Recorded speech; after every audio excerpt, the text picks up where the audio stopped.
कौन कौन से सेक्टर्स में आप देख रहे हैं कि निवेश आएगा, इन्वेस्टमेंट आएगा? देखिए, सभी 75 जो 25 के 25 सेक्टर हम लोगों ने तय किए थे, सभी में प्रस्ताव प्राप्त हुए हैं। खासतौर पर अगर आप देखेंगे तो औद्योगिक विकास के साथ साथ यूपी के अंदर इलेक्ट्रिक व्हीकल के उसमें आईटी और आईटीएमएस के क्षेत्र में भी काफ़ी प्रस्ताव प्राप्त हुए हैं। फूड प्रोसेसिंग के क्षेत्र में प्राप्त हुए हैं।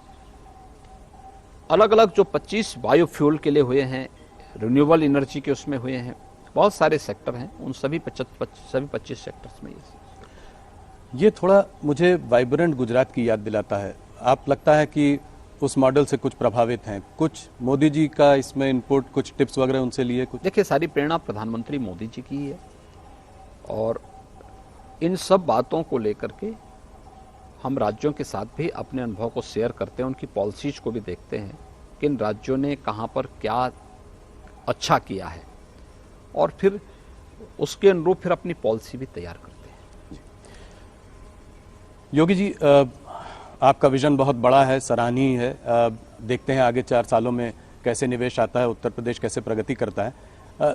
कुछ चीज़ें जरूरी हैं अगर आप चाहते हैं कि यहाँ पर इन्वेस्टमेंट आए, जैसे कि law and order situation Uttar Pradesh में, जो कि पिछले 5 सालों में आपने, बल्कि 6 सालों में आपने बहुत अच्छी की है। ईज ऑफ डूइंग बिजनेस भी एक इम्पॉर्टेंट मुद्दा रहेगा।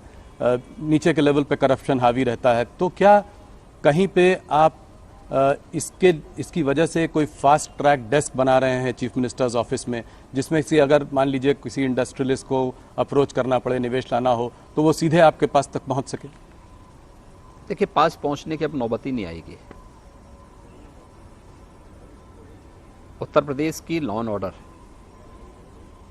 इसने यूपी के परसेप्शन को देश और दुनिया के सामने चेंज करके रख दिया है जी, और इसको हर व्यक्ति स्वीकार करता है। एक दूसरा है कि कोई भी निवेशक आज हमारे साथ एमओयू कर रहा है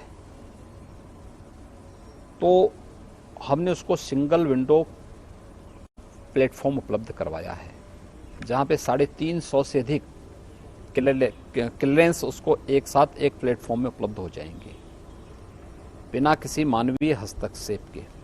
हाँ, निवेशक को उन क्वेरीज का जवाब समय से देना होगा जो वहां से उससे मांगी जाए। ये सब ऑनलाइन प्लेटफॉर्म में उनको सुविधा प्राप्त होंगे।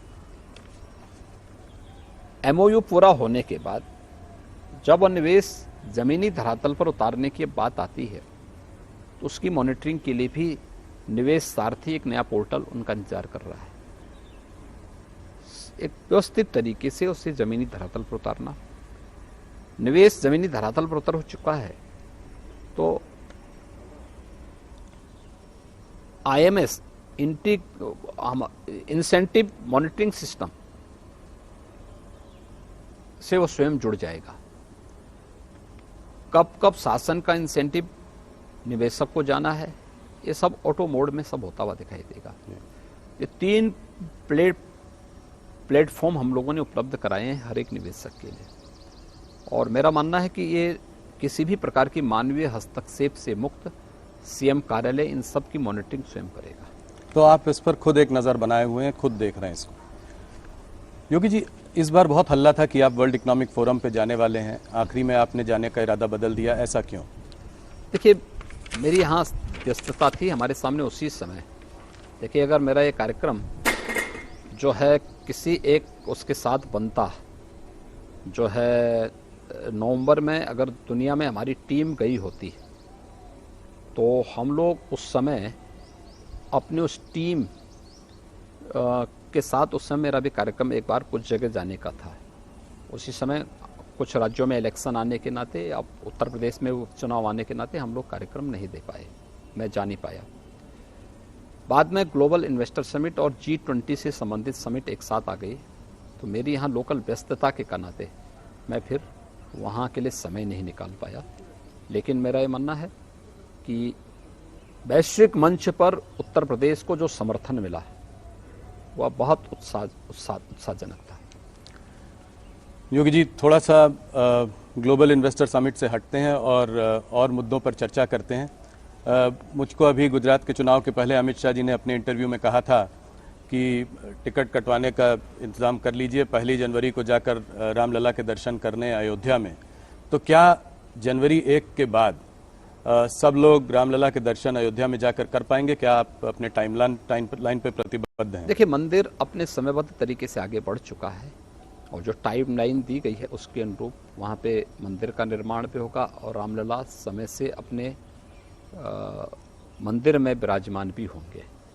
ये देश के लिए, दुनिया के लिए एक बहुत गौरव का दिन होगा जिस दिन रामलला सैकड़ों वर्षों के बाद अपने मंदिर में विराजमान होंगे। जी, तो इसमें 1 तारीख से दर्शन शुरू हो जाएंगे, जैसा कि उसके बाद से जब भी जो भी कार्यक्रम मंदिर ट्रस्ट तय करेगा उसके अनुरूप सारे कार्यक्रम आगे बढ़ेंगे। एक विवाद पिछले कुछ दिनों में, कुछ महीनों में जो चला है वो है रामचरितमानस का विवाद, और ऑपोजिशन जो है इस पर काफी हावी है, इस पर चर्चा करती जा रही है।